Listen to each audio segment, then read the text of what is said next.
ಮುಂದಿನ ವ್ಯಾಪ್ತಿ ಸಂಧಿಯ ಪದ್ಯ ಈ ರೀತಿಯಾಗಿದೆ. ಜನಕ ತನ್ನಾತ್ಮಜಗೆ ವರಭೂಷಣ ದುಕೂಲವ ತೊಡಿಸಿ ತಾವಂದನೆಯ ಕೈಗೊಳ್ಳುತ್ತವನ ಹರಸುತ ಹರುಷ ಬಡುವಂತೆ ವನರುಹೆ ಕ್ಷಣ ಪೂಜ್ಯ ಪೂಜಕನೆನಿಸಿ ಪೂಜಾ ಸಾಧನ ಪದಾರ್ಥನು ತನಗೆ ತಾನಾಗಿ ಫಲಗಳ ನೀವ ಭಜಕರಿಗೆ. ಜನಕ ತನ್ನಾತ್ಮಜಗೆ, ಜನಕ ತನ್ನ ಆತ್ಮಜಗೆ ವರಭೂಷಣ ದುಕೂಲವ ತೊಡಿಸಿ ತಾ ವಂದನೆಯ ಕೈಗೊಳ್ಳುತ್ತ ಅವನ ಹರಸುತ ಹರುಷ ಬಡುವಂತೆ ವನರು ಹೆಕ್ಷಣ ಪೂಜ್ಯ ಪೂಜಕನೆನಿಸಿ ಪೂಜಾ ಸಾಧನ ಪದಾರ್ಥನು ತನಗೆ ತಾನಾಗಿ ಫಲಗಳ ನೀವ ಭಜಕರಿಗೆ. ಲೋಕದಲ್ಲಿ ತಂದೆಯಾದವನು ಏನ್ ಮಾಡ್ತಾನೆ? ಒಬ್ಬ ತಂದೆ ತಾನು ಅನೇಕ ವಸ್ತ್ರಗಳನ್ನ ಆಭರಣಗಳನ್ನ ಎಲ್ಲ ಸಂಪಾದನೆ ಮಾಡಿರ್ತಾನೆ, ತನ್ನ ಜೀವನದಲ್ಲಿ ಸಂಪಾದನೆಯನ್ನ ಮಾಡಿರ್ತಾನೆ. ಜನಕ ತನ್ನ ಆತ್ಮಜಗೆ, ತನ್ನ ಆತ್ಮಜ ಅಂತಂದ್ರೆ ತನ್ನಿಂದ ಹುಟ್ಟಿರ್ತಕ್ಕಂತಹ ಮಕ್ಕಳು, ತನ್ನ ಮಕ್ಕಳಿಗೆ ಏನು ಮಾಡ್ತಾನೆ? ವರಭೂಷಣ ದುಕೂಲವ ತೊಡಿಸಿ, ಶ್ರೇಷ್ಠವಾಗಿರ್ತಕ್ಕಂತಹ ಭೂಷಣ ಅಂತಂದ್ರೆ ಆಭರಣಗಳು, ದುಕೂಲ ಅಂತಂದ್ರೆ ಒಳ್ಳೆ ವಸ್ತ್ರಗಳು, ಬೇಕಾದಷ್ಟು ಬಟ್ಟೆ, ಚಿನ್ನ, ಬೆಳ್ಳಿ, ಈ ಆಭರಣಗಳಿಂದೆಲ್ಲ ಮಾಡಿಸಿ ಅದರಿಂದೆಲ್ಲ ಅದನ್ನ ಹಾಕಿ ತುಂಬಾ ಸಂತೋಷ ಪಡ್ತಾನೆ. ತಾನು ಹಾಕೊಳ್ಳೋದಿಲ್ಲ, ತಾನು ಹಾಕೊಳ್ಳದೆ ಇದ್ರೂ ಪರವಾಗಿಲ್ಲ, ನನ್ನ ಮಕ್ಕಳು ತುಂಬಾ ಚೆನ್ನಾಗಿರ್ಲಿ ಅಂತ ಹಾಗೆ ಅಪೇಕ್ಷೆಯನ್ನ ಪಡ್ತಾನೆ. ಜನಕ ತನ್ನಾತ್ಮಜಗೆ ವರಭೂಷಣ ದುಕೂಲವ ತೊಡಿಸಿ ಅಲಂಕಾರ ಮಾಡ್ತಾನೆ, ಅವರಿಗೆಲ್ಲ ಮಾಡಿ ಬಾಪ ಬಂದು ನಮಸ್ಕಾರ ಮಾಡು ಅಂತ ನಮಸ್ಕಾರ ಮಾಡಿಸ್ಕೊಳ್ತಾನೆ. ಅವರಿಗೆ ಮನಃಪೂರ್ವಕವಾಗಿ ಆಶೀರ್ವಾದವನ್ನ ಮಾಡ್ತಾನೆ ಅಲ್ವಾ. ತಾ ವಂದನೆಯ ಕೈಕೊಳ್ಳುತ್ತಾ ಅವರಿಂದ ತಾನು ನಮಸ್ಕಾರವನ್ನ ಸ್ವೀಕಾರ ಮಾಡ್ತಾನೆ. ಅವನ ಹರಸುತ, ಚೆನ್ನಾಗಿರಪ್ಪ, ಮುಂದೆ ನಿನ್ನ ಜೀವನದಲ್ಲಿ ಚೆನ್ನಾಗಿ ಬದುಕು, ಚೆನ್ನಾಗಿ ಸಾಧನೆ ಆಗ್ಲಿ ಅಂತ ಹೀಗೆಲ್ಲ ಹರಿಸ್ತಾನೆ, ಒಳ್ಳೆ ತಂದೆ ಆಗಿದ್ರೆ. ತಾ ವಂದನೆಯ ಕೈಕೊಳ್ಳುತ್ತಾ ಅವನ ಹರಸುತ ಹರುಷ ಪಡುವಂತೆ ಸಂತೋಷ ಪಡ್ತಾನೆ.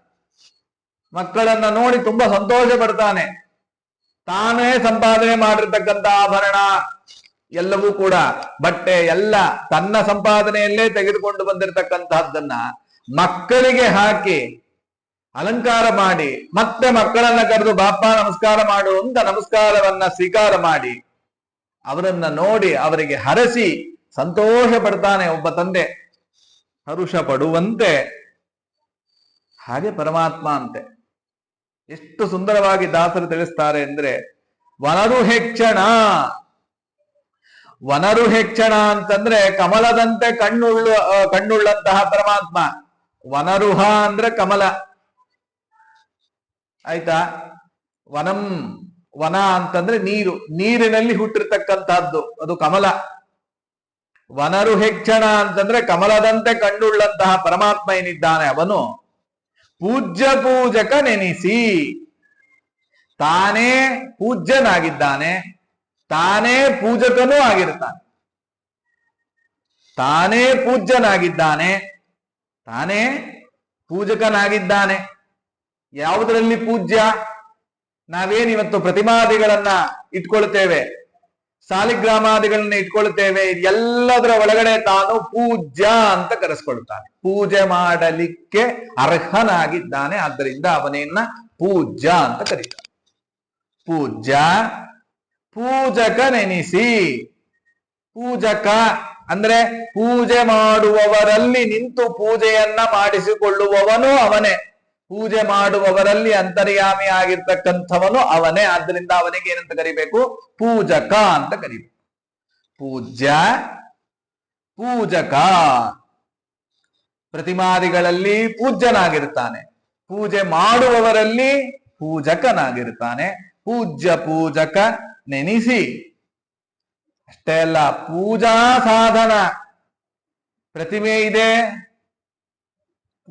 ವಸ್ತುಗಳಿದೆ, ಪ್ರತಿಮೆ ಇದೆ, ಪೂಜೆ ಮಾಡೋರಿದ್ದಾರೆ. ಆದ್ರೆ ಪೂಜೆ ಮಾಡ್ಲಿಕ್ಕೇನು ವಸ್ತುಗಳೇ ಇಲ್ಲ ಅಂತಂದ್ರೆ ಏನ್ ಮಾಡೋದು? ಕಡೆ ಪಕ್ಷ ನೀರಾರು ಬೇಕಲ್ಲ.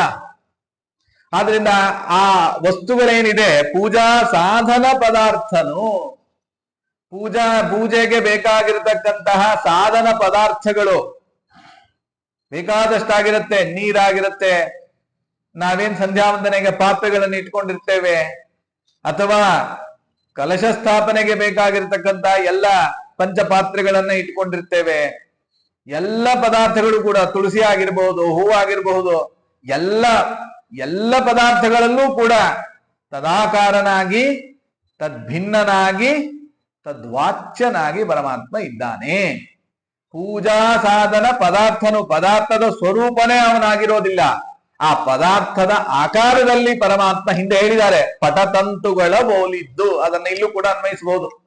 ಓತಪ್ರೋತ ರೂಪದಿಂದ ಎಲ್ಲ ಪೂಜಾ ಸಾಧನ ಪದಾರ್ಥಗಳಲ್ಲೂ ಕೂಡ ಪರಮಾತ್ಮ ವ್ಯಾಪ್ತನಾಗಿರ್ತಾನೆ.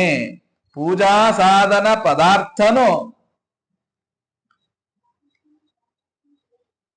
ತನಗೆ ತಾನಾಗಿ ಫಲಗಳ ನೀವ ಭಜಕರಿಗೆ. ತನಗೆ ತಾನಾಗಿ, ತನಗೆ ತನ್ನಷ್ಟರಕ್ಕೆ ಸ್ವತಂತ್ರನಾಗಿದ್ದು ಪರಮಾತ್ಮ.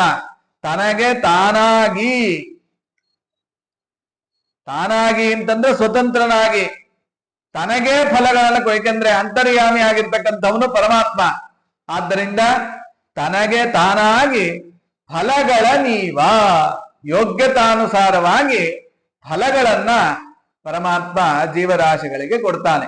ಫಲಗಳ ನೀವ ಭಜಕರಿಗೆ, ಯಾರು ಪರಮಾತ್ಮನನ್ನ ಭಜಿಸ್ತಾ ಇರ್ತಾರೆ ಅಂಥವರಿಗೆ ಫಲಗಳ ನೀವ ಭಜಕರಿಗೆ ಅಂತ ತಿಳಿಸ್ತಾ ಇದ್ದಾರೆ.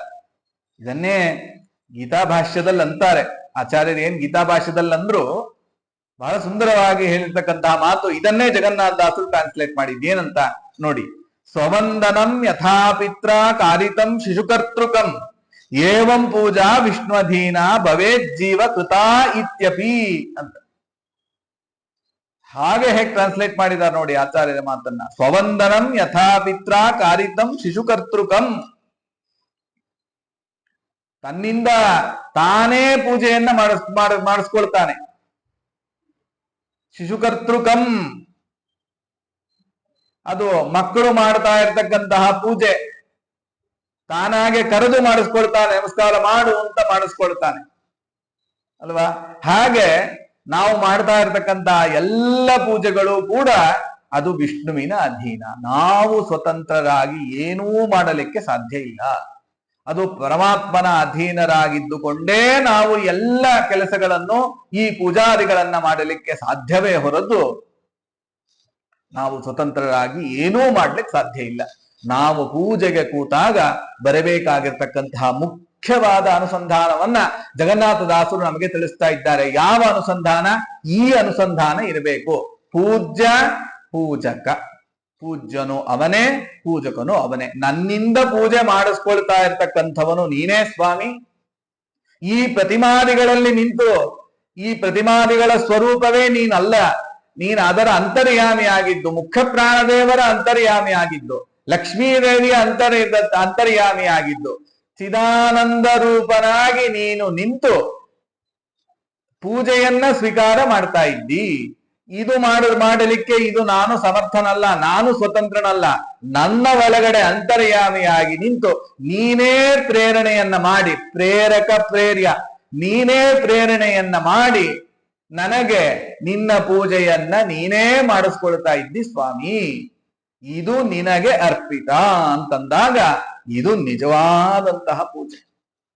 ಈ ಅನುಸಂಧಾನ ಬರಬೇಕು. ಇದನ್ನೇ ಬಿಂಬ ಪ್ರತಿಬಿಂಬ ಭಾವ ಅಂತ ಕರಿತೀವಿ. ಬಿಂಬ ಚಲಿಸಿದರೆ ಪ್ರತಿಬಿಂಬ ಚಲಿಸುವುದು. ಬಿಂಬಕ್ಕೆ ಚಲನೆ ಆದರೆ ಮಾತ್ರ, ಭಗವಂತ ಒಳಗಡೆ ನಿಂತು ಪ್ರೇರಣೆಯನ್ನ ಕೊಟ್ರೆ ಮಾತ್ರ ಪ್ರತಿಬಿಂಬರಾಗಿರ್ತಕ್ಕಂತಹ ಜೀವರಾಶಿಗಳ ಕೈಯಿಂದ ಈ ಕೆಲಸಗಳನ್ನ ಮಾಡಲಿಕ್ಕೆ ಸಾಧ್ಯ ಇಲ್ಲ ಅಂತಂದ್ರೆ ಎಂದೆಂದಿಗೂ ಸಾಧ್ಯ ಇಲ್ಲ ಅಂತ ಅದನ್ನ ಜಗನ್ನಾಥದಾಸರು ಬಹಳ ಸುಂದರವಾಗಿ ಇದನ್ನ ತಿಳಿಸ್ತಾ ಇದ್ದಾರೆ. ಅದಕ್ಕೆ ಪ್ರತಿನಿತ್ಯ ಪೂಜೆಯಲ್ಲಿ ಅದನ್ನೇ ಪ್ರಾರ್ಥನೆ ಮಾಡೋದು. ಏನಂತ? ನಿಶುಸೀದ ಗಣಪತೆ ಗಣೇಶತ್ವಾಮಾಹುರ್ವಿಪ್ರತಮಂ ಕವೀನಾ ನರುತೆ ತ್ವತ್ಕ್ರಿಯತೆ ಕಿಂಚನಾರೆ ಮಹಾಮರ್ಕಂ ಮಾಘವನ್ ಚಿತ್ರಮರ್ಚ. ನಿಶುಸೀದ ಗಣಪತೆ, ಗಣಪತೆ ಏನು ಗಣಪತೆ ಅಂತಂದ್ರೆ ಗಣಗಳಿಗೆ ಪತಿ.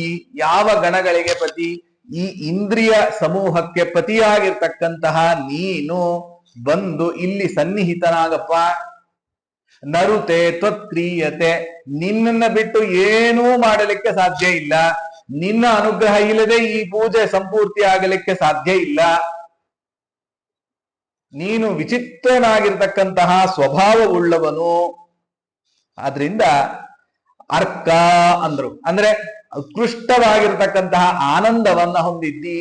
ನೀನೇ ನಿಂತು ನಮ್ಮಲ್ಲಿ ಪೂಜೆಯನ್ನ ಸ್ವೀಕಾರ ಮಾಡು, ನೀನೇ ನಿಂತು ನಿನ್ನ ಪೂಜೆಯನ್ನ ನೀನೇ ಮಾಡಿಸಿಕೋ ಅಂತ ಹೀಗೆ ಪ್ರಾರ್ಥನೆಯನ್ನ ಮಾಡಿ ಪೂಜೆಯನ್ನ ಪ್ರಾರಂಭ ಮಾಡಬೇಕು ಅಂತ ಅದನ್ನ ತಿಳಿಸ್ತಾ ಇದ್ದಾರೆ.